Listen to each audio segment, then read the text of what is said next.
Hi, I'm Darren and welcome to Level Up EE Lab. In today's episode, I'll be building a preamplifier for the Shure PG48 dynamic microphone. This will allow it to work with a computer and other electronic gear. I'll go through the specifications for the PG48. I'll talk about the electronic circuit that I chose for the amplifier. I'll demonstrate it working and describe one problem that I found and had to fix, and then finish with some basic measurements on the oscilloscope.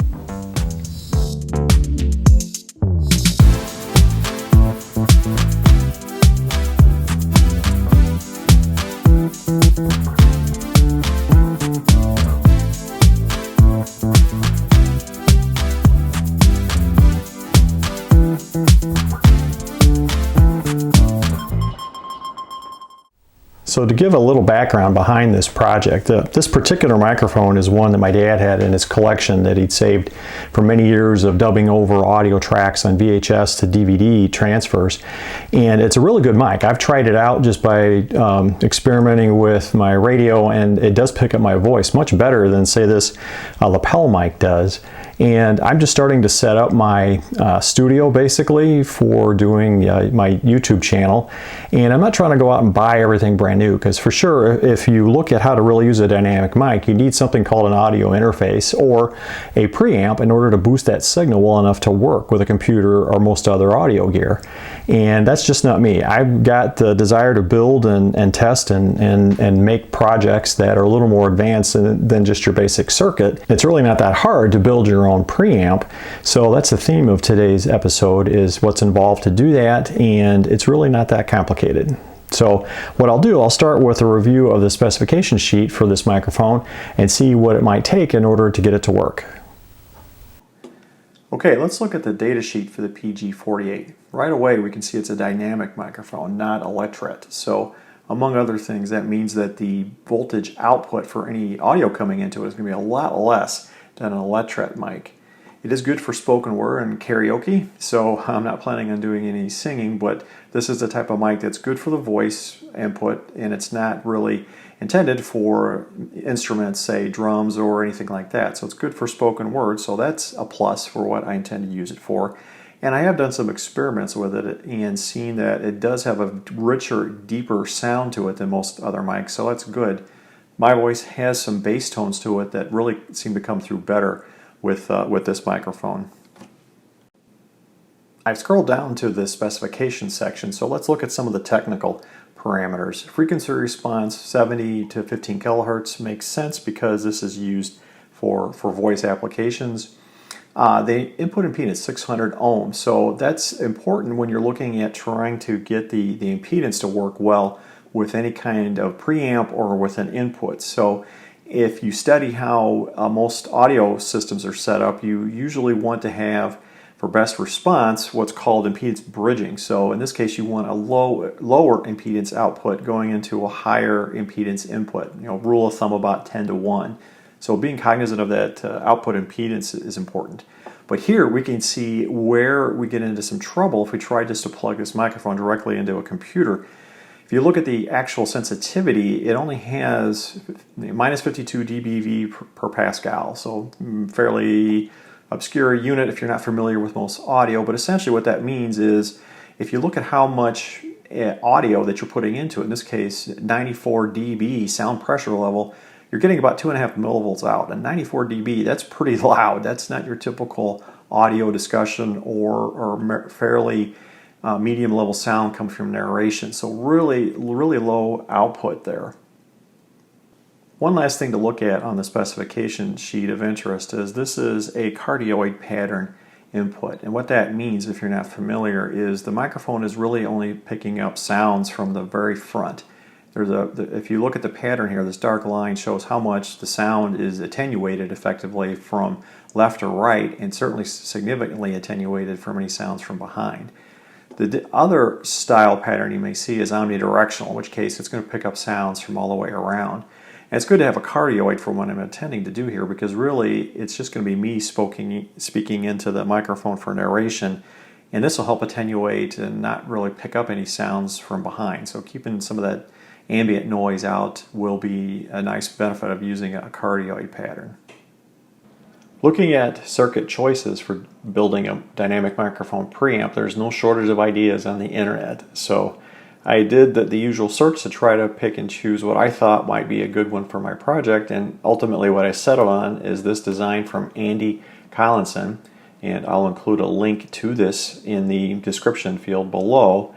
But let's just look at it from a high level. Andy does a very nice job of describing the design choices he made for how the circuit was configured, how it works, even down to the biasing choices for the various transistors. But again, kind of keeping it at a high level, if we follow the signal path going from the microphone on the left to the output on the right, and just knowing what we know about how transistor circuits work, we can see here the circuit is capacitively coupled coming into the emitter on Q1 and then coming out on the collector side of Q1, which means this is a common base amplifier with a little twist. There is a bias voltage coming in through this voltage divider network and a capacitor here to provide some AC response, but nonetheless it's a common base amplifier.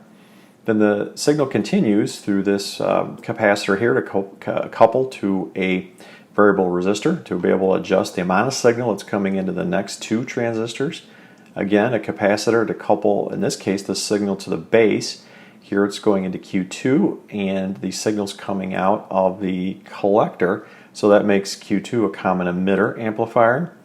And then the signal finishes going through Q3, through the base of Q3 and coming out the emitter, and that makes Q3 a common collector or a emitter follower circuit. And that is very commonly used to provide a voltage buffer so that the load out here doesn't alter the gain of Q2. So that's basically how the circuit works. Andy specifies a 12 volt power source, but I've done simulations and it looks like 9 volts will work just fine for the amount of gain that we're going to need.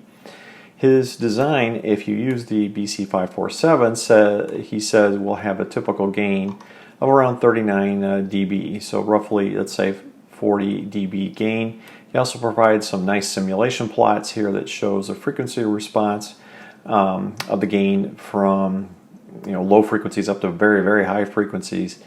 But in essence, the circuit is very simple, and I'll conduct some simple simulations using the 2N2222 just to convince myself that everything looks good. Here's a simple simulation that I ran in LT Spice, and my purpose for doing this wasn't so much to try to simulate the circuit through a wide range of parameters, but more just to answer a couple questions. And the big one was, would it even work?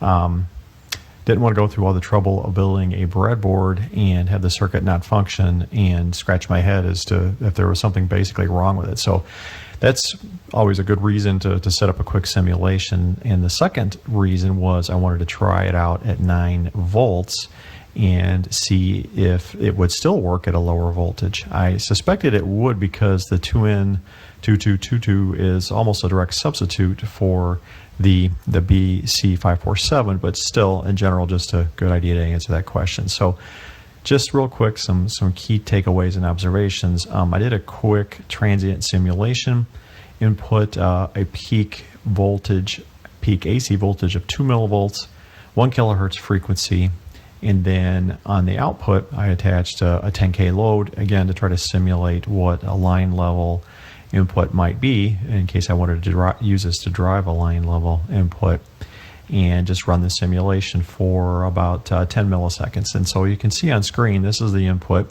got plus or minus 2 millivolts coming in peak to peak from the voltage source on the left. And then if I click over here in LT Spice and look at the output, and of course the scale is going to change, you can see it's jumped up to about plus or minus 1.5 volts. So quite a bit of gain. In fact, if you do the calculation, it's about 57.5 dB of gain. So plenty of gain, and probably even more that's really needed if that's truly accurate. But like I say, I wasn't trying to really simulate this circuit through a wide range of performance, just wanted to see if it's going to work. So next up, what I'm going to do is scrounge through the parts bin, get my resistors, capacitors, and transistors together, and get this breadboarded.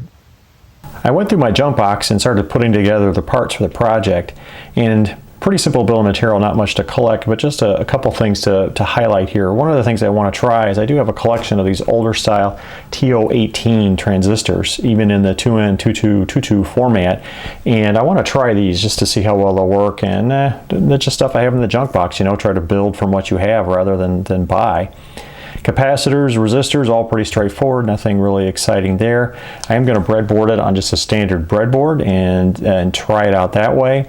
And then lastly, just a potentiometer that I'm going to put in temporarily just to be able to adjust the gain between Q1 and Q2. And in the final version, I'll change that to something that will fit in the case better. So I'll do a cutaway at this point just to do a high-speed montage of the assembly. Not much to talk about here other than a couple of quick points. The breadboard I'm using is still a fairly new one, so I had to use needle nose pliers to use the component leads to kind of encourage the fit. If you don't do that with some of these wires, they'll end up collapsing and buckling on you. So just to get the fit a little better, temporarily soldered some wires onto the potentiometer just to make it easier to connect. But other than that, there's really not much to it. Just follow the schematic closely and double check your work and you'll be ready to go. Okay, I finished assembling the circuit on the breadboard and I've set it up here for a quick test. And the way I have it configured, just using a 9-volt battery for a power source, and I've taken my multimeter and put it on milliamp mode so we can keep track of the current when I power this up. Using the PG48 microphone here to plug it in and test it, and just for a little bit of a flourish, I've got my old GE Musiphonic T210B AM/FM radio set up, and I like this because it's got a phono input in the back that I've got the output of this plugged in. One change that I made is, as it turns out, the three TO18 transistors that I selected, the 2N2222s, were actually no good. And fortunately, in my junk box, I happen to have some spares of the exact same transistor in a TO92 plastic case. Very common case, of course, that you can get these new today. So I've replaced those and we're good to go. So I'll go ahead and connect the DC power here and we'll see the current jump up to around 4 milliamps for a few seconds and then stabilize right around 3.1, which is in line with the circuit calculations and the simulations that I've run. So that looks good. So at this point, let's turn up the volume on the GE radio here and click on the mic and we should hear some audio come through. So there we go. It looks like it's working as it should. There is the gain that I can adjust here, and I've actually preset that to be a good value just for the demonstration, but the circuit is working pretty well.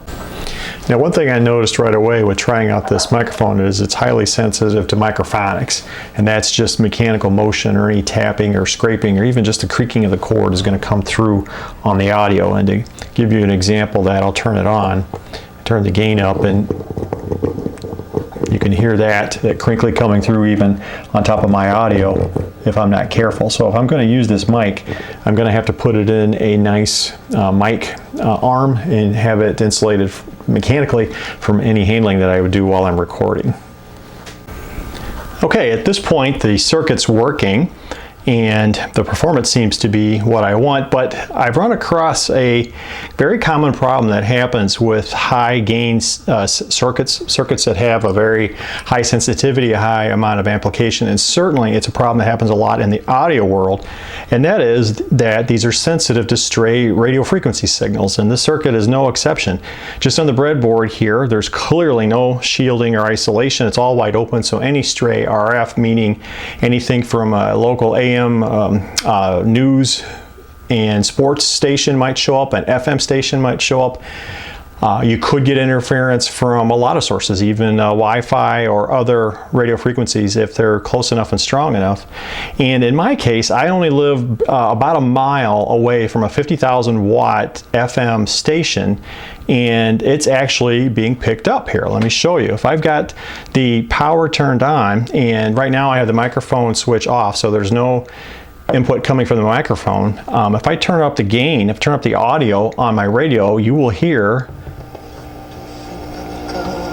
a radio station clearly coming in, and this is no trick. I'm on the phono input. I can turn the tuning and it's still there.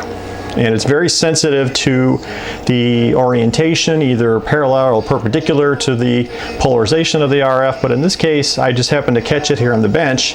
And again, I'm not surprised. This highly sensitive circuit can pick up those kind of RF signals. And just to show where it's coming from, I'm going to disconnect the microphone from the circuit. It's basically coming along the cabling for the mic is the primary input path. That is the input stage, of course, to the amplifier. That's going to be the most sensitive to those kind of things. So when I unplug this, the interference will go away.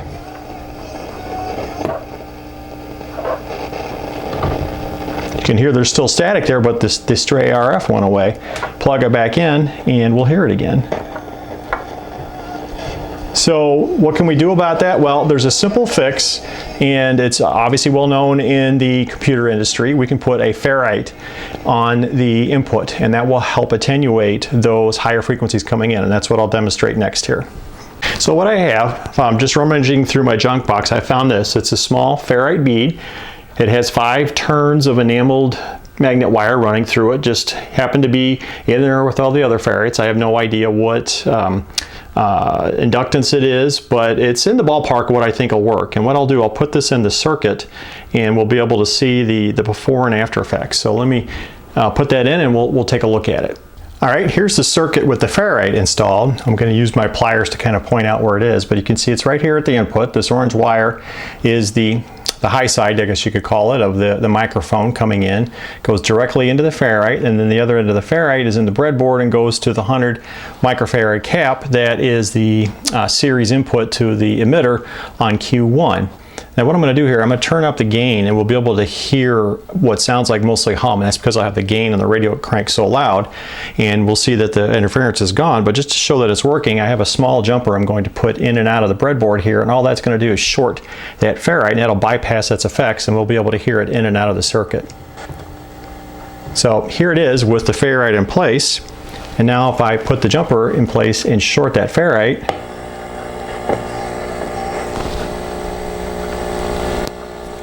here's my radio station coming in. It's a little faint, but it's there.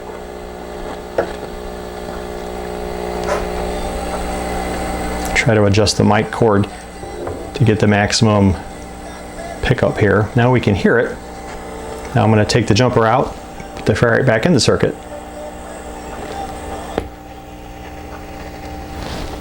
And you can hear that the radio station, it's almost completely gone. It's very faint, but it's certainly knocked down quite a bit from what it was before. So I think that's going to work well. Again, let me put the jumper back in. And then take it out. So that works pretty well. I'm going to integrate that into the circuit design and put it onto the circuit board. And that should help attenuate that stray RF. Okay, here's another test I wanted to run on the microphone preamp. I wanted to get an idea for just how much gain the circuit has. Going back to the simulations I did, the calculated value was somewhere around 50 dB. And what I thought I would do here is try to get as close to the nominal simulation as I could by just setting up my signal generator, which is this guy right here, this Simpson. I've got it set right now at about 600 to 700 hertz output, and I really can't crank this down to a low value. In fact, what I've done is I put in this temporary dividing trim pot here just so I can manually adjust it. So set the intensity up a little bit more than I ordinarily would for low value output, and then just use this to dial it back down. So on the scope, and I'll zoom in on a second shot here so we can see it better, I've got on channel 1, that's the output from the signal generator going through this voltage divider trim pot, and then channel 2, that's the output of the microphone preamp. And what I've done, I've left a 10K resistor at the output just to try to keep the output tied to what a typical line level input impedance would be, if that makes sense. But basically, if you look it up, you're trying to drive about a 10K load, give or take. So I put that there, and then channel 2 is connected across that load. So what I'll do next, I'll zoom in on the scope so we can actually see the traces better. All right, here we are zoomed in and trying to get a clearer image on the 2465 as much as possible. definitely some glare down here in the lab, and trying to just shoot it a little off angle so we don't see the reflection from the lights or reflection from the camera. But I think it comes through well enough. And what I had mentioned earlier, I've got channel 1 set to the input and channel 2 set to the output. Channel 1 is set to 2 millivolts per division. Channel 2 is to 500 millivolts per division. And this old scope needs a little bit of work. So when I've got the volts per division down to 2 millivolts, it's definitely got some fuzziness going on with the resolution not being as sharp. So that may be a project in the future. But nonetheless, you can see it's running about plus or minus 2 millivolts input, give or take. And the output, the CRISPR trace, since that's 500 millivolts per division, that's about plus or minus 1.5 volts. So that shows a pretty significant gain. And if you run that through the log calculation, that's pretty close to 50 dB. It's about 49.5 if you use the formula. So not too bad. Pretty pleased with that. That's certainly a lot of amplification, and probably more than it's needed for even a line level input. But nonetheless, there's plenty of gain in this circuit. So that's all for today's episode. I hope you enjoyed it. In the next episode on the microphone preamp, I'll be doing some fabrication. I'll be making my own printed circuit boards using a laminator, and I'll also be putting the circuit board and the electronics in a metal enclosure. I have a couple options I'm considering. I have an old Hammond die-cast aluminum box, and actually a really old item here. It's a Drake high-pass filter made from stamped metal. Either one will probably do very well to provide shielding, but I'll make a choice as I start getting closer. So as always, if you like this video, please hit the like button below, and also hit the subscribe to get automatic future updates. So for now, take care. Bye-bye.